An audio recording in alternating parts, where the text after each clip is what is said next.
नमस्कार, मैं गौरव तिवारी और आप देख रहे हैं केसी उजाला न्यूज। शनिवार 22 जनवरी को नागपुर में पालक मंत्री डॉक्टर नितिन राउत ने कोविड के प्रबंधन को लेकर वरिष्ठ अधिकारियों के साथ ही टास्क फोर्स के अधिकारियों के साथ बैठक की। नागपुर में जहां होम क्वारंटाइन मरीजों की संख्या 5000 हो गई है, वहीं इसे देखते हुए बैठक में कोरोना मामलों की संख्या को नियंत्रित करने के मुद्दे पर विस्तार से चर्चा की गई।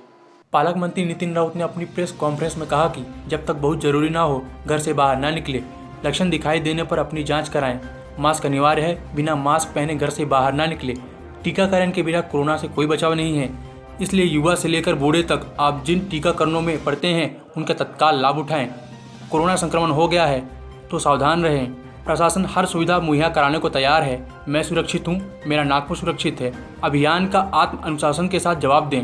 हालांकि 5000 मरीजों का बढ़ना चिंता का विषय है, लेकिन नागरिकों को घबराना नहीं चाहिए। रोगियों की संख्या में वृद्धि के बावजूद अस्पताल में भर्ती होने वालों की संख्या कम है, मृत्यु दर भी कम है। नागपुर जिले में मेडिकल, मेयो एवं जरूरत पड़ने पर एम्स में जरूरतों के लिए 17,000 से अधिक बेड उपलब्ध है। किसी भी आपात स्थिति का सामना करने के लिए ऑक्सीजन की क्षमता भी पर्याप्त है। हालांकि टीकाकरण ही इस बीमारी का एकमात्र इलाज है और शहरी और ग्रामीण क्षेत्रों में पहली और दूसरी खुराक को 100% पूरा किया जाना चाहिए। उन्होंने कोरोना बीमारी के प्रसार को रोकने के लिए व्यापार, उद्योग, शिक्षा और प्रशिक्षण को बंद करने के बजाय समाज के इन सभी वर्गों के साथ बैठकें करने के निर्देश दिए।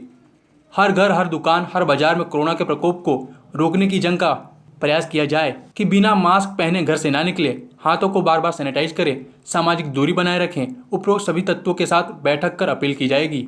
उन्होंने कहा कि मीडिया मालिकों और संपादकों से भी चर्चा की जाएगी।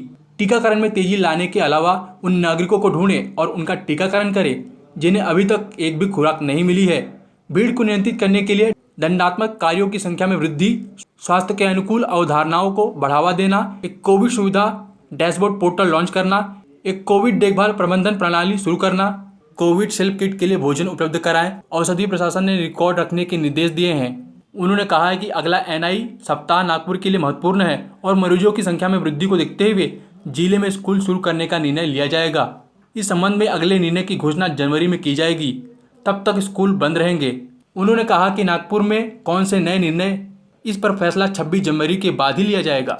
व्यापार, उद्योग, शिक्षण, प्रशिक्षण बंद ठेवण्यासाठी, बाजारातील गर्दी कमी करणे, नागरिकांना अधिकाधिक परस्परांच्या संपर्कात येता येणार नाही, टाळलं पाहिजे, यासंबंधी प्रतिबंधात्मक उपाययोजना करतील यावर प्रशासन मार्ग काढत आहे। त्याच्यावर चर्चा आता बैठकीत होणार आहे। बैठकीला आता सुरुवात व्हायची आहे।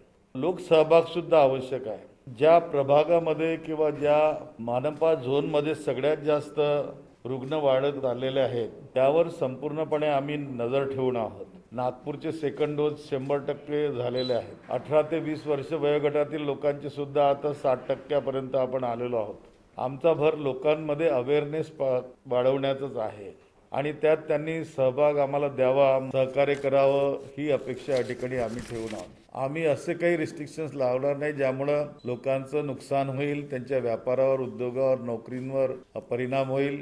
जे लोक मास्क लावत नाहीत, जे लोक मास्क लावणं टाळतात, टास्क फोर्सतर्फे किंवा जे तज्ज्ञ मंडळी आहे की जानेवारीच्या शेवटापर्यंत पीक वाढेल आणि पीक वाढल्यानंतर ते सेटल्ड होईल फेब्रुवारीच्या पहिल्या वीकमध्ये।